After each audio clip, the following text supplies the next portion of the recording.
সহকর্মীবৃন্দ, উপস্থিত ছাত্রছাত্রীবৃন্দ, বর্তমান এবং প্রাক্তন, উপস্থিত আমার সমস্ত অফিসার, মিলিটারি স্টাফ এবং অভিভাবক অভিভাবিকাবৃন্দ, সকলকে আজ এই শিক্ষক দিবসের বিনম্র শ্রদ্ধার্ঘ প্রণাম, ভালোবাসা, শুভেচ্ছা জানিয়ে দু চারটি কথা বলি। আজ আমরা ডক্টর সর্বপল্লী রাধাকৃষ্ণনের জন্মদিবস উপলক্ষে যে শিক্ষক দিবস আমরা পালন করি, সেই শিক্ষক দিবসের মর্মার্থ এবং প্রাসঙ্গিকতা আজকের দিনে দাঁড়িয়ে, আজকের জটিল আর্থসামাজিক, আর্থরাজনৈতিক এবং সামাজিক চক্রব্যূহের মধ্যে দাঁড়িয়ে আমাদের এই শিক্ষক দিবসের প্রাসঙ্গিকতা অন্য স্তরে উন্নীত হয়েছে। আমাদের মনে রাখতে হবে, আমরা এমন এক পৃথিবীতে দাঁড়িয়ে আছি যেখানে ভয়াবহ যুদ্ধ চলছে।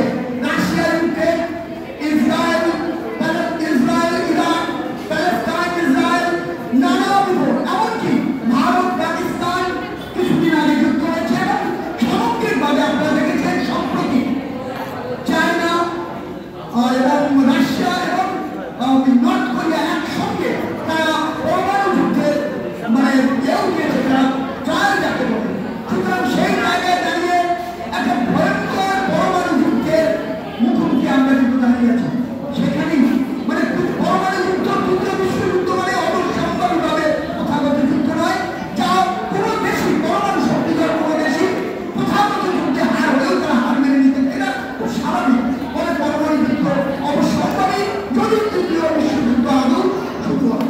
সেই কারণে আমাদের অদ্ভুতভাবে আজকে ডক্টর শান্তির পূজারী, দেবীর পূজারী, ভালোবাসার পূজারী, তিনি শিক্ষাকে শিক্ষাঙ্গনের মধ্যে না রেখে, পুঁথিগত বিদ্যার মধ্যে না রেখে তিনি শিক্ষাকে ছড়িয়ে দিতে চেয়েছিলেন সর্বস্তরে সমাজে, প্রতিটি মানুষের হৃদয়ের মধ্যে। তিনি ভালোবাসা, পারস্পরিক অনুভূতি, ধর্ম, জাতি, ভাষা, সম্প্রদায় বা নানা ধরনের যে তুচ্ছ ভিন্নতা, যার কোনো বাস্তব বৈজ্ঞানিক ভিত্তি নেই, সেগুলোকে দূরে সরিয়ে রেখে এক এবং অভিন্ন মানবতার মধ্যে উজ্জীবিত হওয়ার শিক্ষা যে মহাপুরুষ দিয়েছিলেন, তিনি হলেন ডক্টর সর্বপল্লী রাধাকৃষ্ণ। তার ব্যক্তিগত জীবনী আপনারা সবাই জানেন, ছাত্রছাত্রী অনেকেও জানেন। তিনি ভারতের রাষ্ট্রপতি ছিলেন, তিনি বিভিন্ন দেশে ভারতের রাষ্ট্রদূত ছিলেন, এমনকি তিনি উপরাষ্ট্রদূত ছিলেন। এবং শুধু তাই নয়, আপনারা অবশ্যই জানেন, যখন ভয়ঙ্কর যুদ্ধ বেঁধেছিল পাকিস্তান, চীন, এবং সেই সময় তিনি অনেক গুরু দায়িত্ব পালন করেছেন। কাজে ডক্টর সর্বপল্লী রাধাকৃষ্ণনকে শুধুমাত্র একজন শিক্ষাবিদ হিসাবে আমরা দেখব না। তিনি রাষ্ট্রের যখন চরম সংকটের মুখে দাঁড়িয়েছিল, তখন তিনি ভারতের প্রথম প্রধানমন্ত্রী ডক্টর পণ্ডিত জওহরলাল নেহরুকে তিনি কিন্তু দারুণভাবে তিনি গাইড করেছিলেন। আপনারা অবশ্যই জানেন, এখানে তার ভেবে শুনে তিনি পণ্ডিত জওহরলাল নেহরুকে তিনি ভৎসনা করেছেন। কিন্তু তাদের এই চীনের সঙ্গে যখন যুদ্ধ হয়েছিল, আমাদের শোচনীয় পরাজয় ঘটেছিল 1962 যুদ্ধে। কিন্তু ডক্টর সর্বপল্লী রাধাকৃষ্ণন পণ্ডিত জওহরলাল নেহরুকে ডিসকাভারি অফ ইন্ডিয়া গ্রন্থে বলে দাও, ভারতবর্ষকে যে গ্রন্থের মাধ্যমে আমরা দেখি, ভারতবর্ষকে যে আয়নার মধ্যে যে ভারতবর্ষের সংস্কৃতিকে আমরা নতুন করে খুঁজে পাই, তাকে সেই ডিসকাভারি অফ ইন্ডিয়া বলে দাও পণ্ডিত জওহরলাল নেহরুকে, চাচা নেহরুকে তিনি অসম্ভব শ্রদ্ধা করতেন। কিন্তু তার ব্যক্তিত্ব, তার মহিমান্বিত ব্যক্তিত্ব কখনো তাকে সত্য কথা বলা থেকে উঠিয়ে নিয়ে যেতে পারেনি। তিনি এতটাই মানসিকভাবে দৃঢ় ছিলেন। তিনি সৎ,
নাস্তিকের আদর্শ কিভাবে পরাভূত হয়েছিল ইত্যাদি ইত্যাদি, সেটা তিনি সেই বই নিয়ে একটু communism the dog that fail, সেই বই নিয়ে তিনি স্ট্যালিনের সামনে উপস্থিত হয়েছেন। তার থেকে কয়েকটি লাইন তিনি স্ট্যালিনের সামনে পড়ে দিয়েছিলেন। তো তখনকার করে সোভিয়েত ইউনিয়নে দাঁড়িয়ে অকল্পনীয় মানে এই ধরনের ব্যাপার, কিন্তু স্ট্যালিন একবারও রাগ করেননি। তিনি বলেছিলেন this man is exceptionally different from other ambassadors.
শিক্ষা